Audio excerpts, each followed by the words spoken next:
르네상스의 황금기, 피렌체를 위대한 도시로 만든 남자, 바로 위대한 자 로렌초 데 메디치입니다. 그런데 피렌체가 한순간에 무너질 뻔한 위기가 있었습니다. 1480년 나폴리 왕국과의 전쟁 위기 속에서 로렌초는 목숨을 건 외교로 도시를 구해냅니다. 그리고 이 사건은 보티첼리의 신비로운 걸작 팔라스와 켄타우로스로 알레고리화되죠. 오늘은 피렌체의 운명을 바꾼 이 극적인 순간과 예술 속에 담긴 정치적 메시지를 파헤쳐 보겠습니다. 15세기 이탈리아 반도는 오늘날처럼 통일된 나라가 아니었습니다. 피렌체, 나폴리, 밀라노, 베네치아, 그리고 교황령, 이 5 강대국이 서로 견제하며 때로는 동맹을 맺으며 끊임없이 힘의 균형을 맞추던 시기였죠. 피렌체는 상업과 금융의 도시, 메디치 은행을 기반으로 부를 쌓으며 문화적 중심지가 되었지만 군사력은 상대적으로 약했습니다. 반면 나폴리는 강력한 군사력을 갖춘 왕국으로 아라곤 왕조의 페란테 1세가 통치하며 이탈리아 남부를 장악하고 있었습니다. 양측의 갈등은 시칠리아와 토스카나 일대에 영향력을 두고 벌어진 영토와 세력권 다툼에서 비롯됩니다. 특히 피렌체가 로마니아와 토스카나의 소도시들의 영향력을 확대하자 나폴리 왕은 이를 위협으로 받아들였습니다.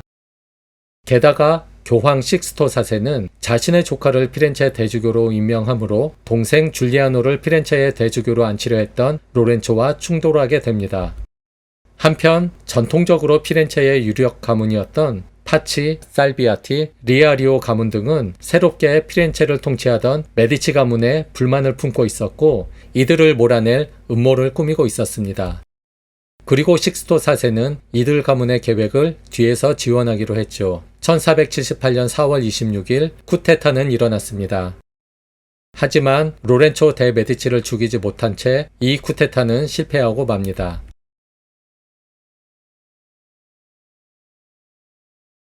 이 과정에서 식스토 4세의 신복들이 피렌체 시민들에게 붙잡혀 즉결 처형되자 식스토 4세는 피렌체를 파문했으며 메디치가의 모든 재산을 몰수하려 했죠. 그리고 나폴리와 동맹을 맺고 나폴리를 통해 피렌체를 침공합니다. 나폴리는 약 6,000명의 정규군을 이끌고 피렌체 영토를 침범했고 피렌체는 고립될 위기에 몰렸습니다. 피렌체는 북쪽의 밀라노와 볼로냐 등의 도움을 요청했지만 그들 역시 소극적인 태도를 보였습니다. 피렌체는 완전히 포위된 듯한 상황을 맞이했습니다. 이때 로렌초 데 메디치는 놀라운 선택을 합니다. 피렌체 시민들을 시뇨리아 광장에 모두 모이게 합니다. 그리고 로렌초는 시민들에게 선언을 합니다. 나 로렌초는 직접 나폴리로 가 페란테와談判을 짓겠습니다. 당시로서는 목숨을 건 도박이었습니다. 적국의 수도로 홀로 들어가는 행위는 사실상 자살 행위나 다름없었죠. 피렌체 시민들은 그를 적국의 손에 죽게 놔둘 수 없었습니다. 그리고 강력히 만류했죠. 하지만 로렌초는 그의 결심대로 나폴리로 향했고 외교적 수완과 담대한 카리스마를 믿고 직접 협상에 나섰습니다.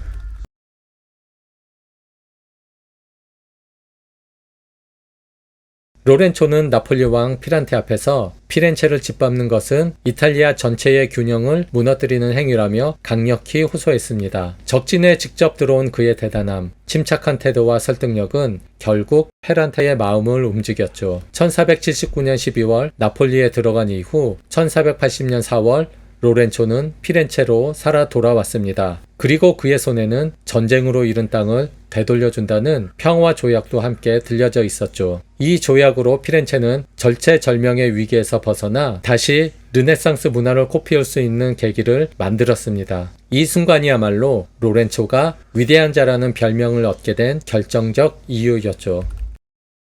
이 극적인 사건은 예술 작품 속에도 담겨졌습니다. 1482년 위대한 자 로렌초는 사촌 동생 로렌초 일 포폴라노의 결혼을 기념해 산드로 보티첼리에게 팔라스와 켄타우로스 작품을 의뢰합니다.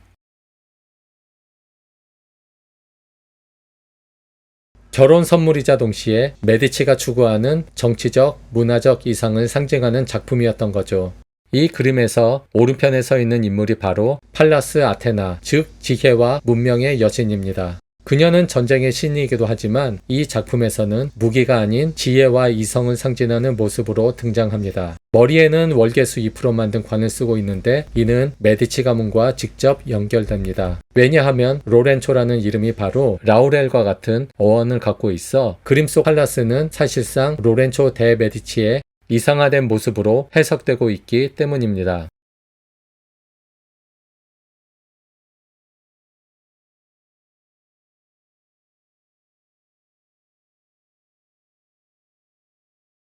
반면 그녀가 제압하고 있는 켄타우로스는 야만과 본능, 무질서의 화신입니다.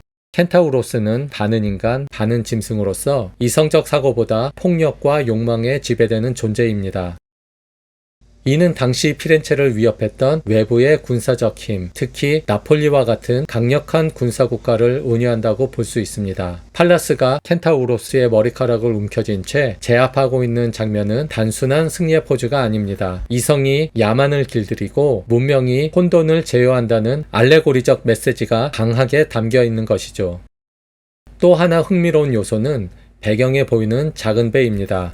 멀리 항구에 정박해 있는 듯한 그 배는 당시 피렌체가 단순히 육지의 국가도시가 아니라 지중해 무역과 교역으로 번성한 상업도시임을 상징합니다. 동시에 이 배는 새로운 항해, 새로운 출발을 의미하기도 합니다. 즉 로렌초의 외교적 승리로 피렌체가 전쟁이라는 경랑을 넘어 평화와 번영의 바다로 나아가고 있다는 희망적 알레고리로 해석할 수 있습니다. 보티첼리는 단순한 신화를 그린 것이 아니라 피렌체가 어떤 가치를 지향해야 하는지를 상징적으로 표현한 것입니다. 이 때문에 팔라스와 켄타우로스는 피렌체의 정체성과 르네상스의 이상을 압축한 작품이라 볼 수 있습니다. 로렌초 대 메디치가 보여준 건 단순한 외교적 수완이 아닙니다. 그는 피렌체라는 도시국가가 예술과 문화를 꽃피우려면 무엇보다 평화와 안정이 필요하다는 걸 누구보다 잘 알았습니다. 그리고 보티첼리는 그 역사를 신화적 상징으로 바꾸어 오늘날까지도 우리에게 강렬한 메시지를 전하고 있습니다. 힘보다 지혜가 강하다. 칼보다 외교가 도시를 구한다. 이것이 바로 르네상스 피렌체가 남긴 위대한 교훈입니다. 예술, 역사, 도시의 이야기. 지금 토끼 연구소를 구독하시고 르네상스의 숨결 속으로 함께 걸어보세요. 감사합니다.